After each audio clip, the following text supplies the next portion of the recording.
मैं मीनू सिन्हा चरण, जैन कॉलेज धुर्वा, इतिहास विभाग।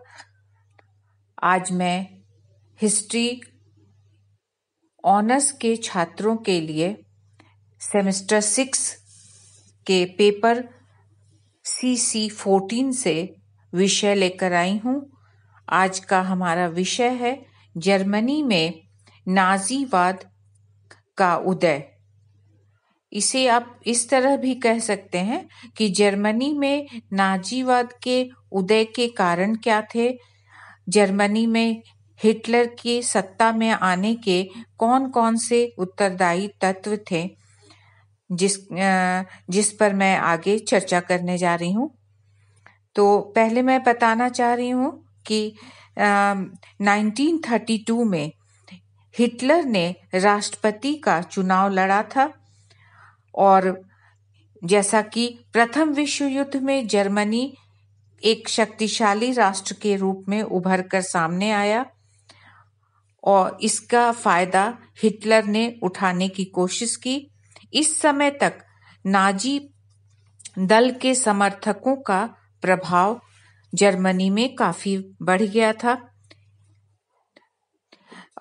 अतः राष्ट्रपति के हिंडनबर्ग ने 1933 में हिटलर को चांसलर बना दिया। इसके तुरंत बाद ही हिटलर ने राज्य की सारी शक्तियों को अपने हाथों में ले लिया। सभी विरोधी दलों का सफाया भी उसने कर दिया, जिसके कारण जर्मनी में तानाशाही सरकार की नींव डाली गई। वह 1933 टू 1935 तक जर्मनी की सत्ता अपने हाथ में संभाले रहा। उसकी साम्राज्यवादी नीतियों के कारण विश्व को दूसरे महायुद्ध में लपेटने का काम किया। हिटलर को सत्ता में लाने वाले कई कारण थे, जिसके कारण हिटलर की शक्ति बढ़ती गई। सबसे पहला कारण जो था वह था वर्साय की संधि, ट्रीटी ऑफ वर्साय। वर्साय की संधि जर्मनी के लिए उसके एक दुखते घाव पर चोट पहुंचाने वाली थी। जर्मनी को अल्सेस और लॉरेंस के क्षेत्र फ्रांस को देने पड़े थे। साथ ही जर्मनी को 15 सालों के लिए कोयले की खानों को भी फ्रांस को देना पड़ा था, जिसके कारण एक असंतोष का वातावरण बनता गया। इससे इटली के औद्योगिक विकास को गहरा धक्का लगा। जर्मनी के औद्योगिक विकास को गहरा धक्का लगा। जर्मनी की सैनिक शक्ति बहुत कम कर दी गई थी। उसके पास केवल 1 लाख सैनिक उसकी सुरक्षा के लिए थे। उसे युद्ध की सामग्री का उत्पादन करने को भी कम कर दिया गया था। उसके लड़ाकू वायुयानों और पनडुब्बियों की संख्या को भी इस वर्साय की संधि के द्वारा कम कर दिया गया था। इससे जर्मनी के अंतर्राष्ट्रीय सम्मान को जबरदस्त आघात पहुंचा।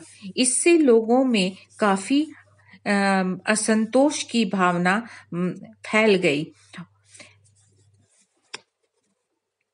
हिटलर ने राष्ट्र की मानसिक दशा का लाभ उठाते हुए उसने लोगों का विश्वास जीतने की कोशिश की और उन्हें यह आश्वासन दिया कि वह जर्मनी के सम्मान को फिर से वापस लाएगा और उसे एक नई ऊंचाइयों तक पहुंचाएगा। इससे बड़ी संख्या में जर्मनी के लोग उसके समर्थक बनते गए। हिटलर के उदय के महत्वपूर्ण कारणों में एक बहुत बड़ा कारण था आर्थिक संकट, इकोनॉमिक क्राइसिस। प्रथम विश्व युद्ध में जर्मनी की पराजय से उसे आर्थिक संकट का सामना करना पड़ा। उद्योग और व्यापार को बहुत बड़ा आघात पहुंचा था। हजारों की संख्या में लोग बेरोजगार होते चले गए। देश के अनेक क्षेत्रों में अकाल पड़ा हुआ था। 1929 में जब पूरा देश विश्व के आर्थिक संकट से घिरा हुआ था, उस समय जर्मनी की स्थिति भी बहुत खराब थी। गणतंत्र आर्थिक संकट से निपटने में असफल सिद्ध हो रहा था। अतः लोगों को यह विश्वास हो गया कि हिटलर का और उसके दल का देश के लिए होना अत्यंत आवश्यक है और संपूर्ण देश को हिटलर को सहयोग देना चाहिए। इसके अतिरिक्त यहूदियों के विरुद्ध प्रचार जो था, उसने भी हिटलर के उत्कर्ष को मजबूत बनाया। हिटलर यहूदियों से घृणा करता था। उसका विश्वास था कि युद्ध में उनकी हार का सबसे बड़ा कारण यहूदियों का विश्वासघात था। प्रशासनिक कार्यों में भी यहूदियों का विशेष स्थान था। अतः जर्मनी के उद्योगों पर उसका एकाधिकार होना उसे पसंद नहीं था। हिटलर ने जनता को यहूदियों के विरुद्ध भड़काना शुरू किया। लोग तो पहले से ही तरह तरह की परेशानियों से घिरे हुए थे, अतः उन्होंने हिटलर की बातों पर तुरंत विश्वास कर लिया और उसका साथ देना शुरू कर दिया। एक और हिटलर के उदय और नाजीइज्म के उदय का सबसे बड़ा कारण यह था कि वहाँ जाति परंपरा और एक चरित्र भी बहुत महत्व रखता था। जर्मनी के लोगों में अनुशासन की भावना बहुत कूट कर भरी हुई थी। हिटलर एक ऐसा नेता बनकर उभरा जो उनके सामने आया, जो बहुत ही अधिक अनुशासन प्रिय व्यक्ति था और उसने इस मौके का भरपूर फायदा उठाया। एक सबसे बड़ा कारण हिटलर के उदय का यह था कि हिटलर का स्वयं का व्यक्तित्व बहुत ही प्रभावशाली था। हिटलर की सफलता का एक बहुत बड़ा कारण उसका चरित्र भी था। उसमें एक अच्छे नेता के सभी गुण मौजूद थे। उसके भाषणों में इतना अधिक जोश था कि लोगों की नसों में खून के समान वह दौड़ने लगता था। धीरे धीरे नाजी दल के समर्थकों की वृद्धि होती गई और जर्मनी में यह फैलता चला गया। लोग हिटलर की बातों को विश्वास करने लगे और उसको अपना भरपूर समर्थन प्रदान करते गए। हिटलर के उदय का एक और महत्वपूर्ण कारण था उसका सैनिक दस्ता, जो उसके पास आर्म फोर्स थे। वर्साय की संधि के अनुसार जर्मनी को अपनी सेना में भारी कटौती करनी पड़ी थी। हजारों की संख्या में सैनिक जो थे वे बेरोजगार हो गए थे। हिटलर ने उन्हें अपनी सेना में भर्ती करना शुरू किया। हिटलर ने इनकी सहायता से अपने विरोधियों का सफाया करने का प्रयास किया। जितने भी विरोधी थे जर्मनी में, उन सभी का सफाया इन्हीं सैनिकों के माध्यम से उसने किया और अपने दल को मजबूत बनाता चला गया। एक और उसके उदय का एक सबसे बड़ा कारण एक और था, वह था उसकी होम पॉलिसी, गृह नीति। जर्मनी में फासिस्टों ने सभी विरोधी दलों का सफाया कर दिया था। विरोधी दलों के नेताओं को बंदी बना लिया गया था। उनकी मृत्यु और मृत्युदंड को निश्चित कर दिया जाता था। शिक्षा और रेडियो तथा सिनेमा पर सरकारी नियंत्रण लागू कर दिया गया था। केवल उन्हें शिक्षाओं का प्रसारण करने की ही अनुमति दी गई थी, जो नाजी के सिद्धांतों का पोषक था। चर्च और सरकार ने अपनी आपसी मतभेद को दूर कर लिया था और सरकार ने पादरियों के विरुद्ध दमन की नीति जो अपनाई थी, उससे उनका दमन होता चला गया।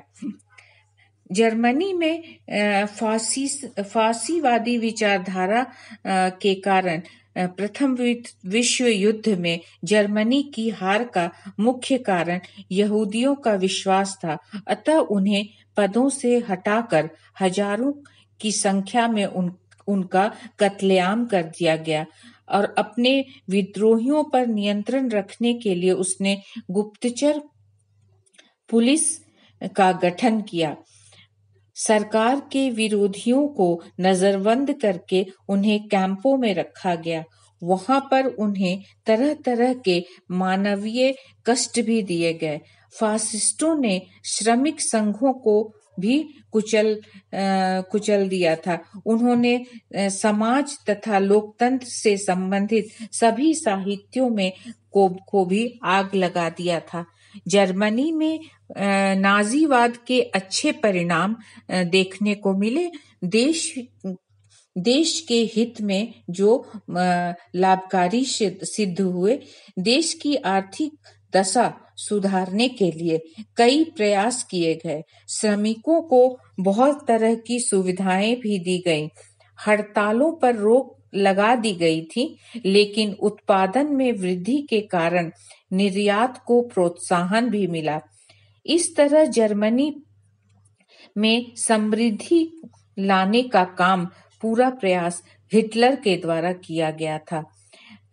हिटलर की विदेश नीति जो थी वह भी उसके कार्यों को मजबूत बनाया। नाजीवाद के समर्थक साम्राज्यों ने उसे शक्तिशाली बनाने में सहयोग दिया। अपने राज्य को शक्तिशाली बनाने के लिए उन्होंने वर्साय की संधि का उल्लंघन किया। युद्ध के नवीनतम शस्त्र और समुद्री जहाजों का विस्तार भी उसी समय किया गया। नाजियों ने अपने आसपास के सभी क्षेत्रों पर धीरे धीरे आक्रमण करना शुरू कर दिया।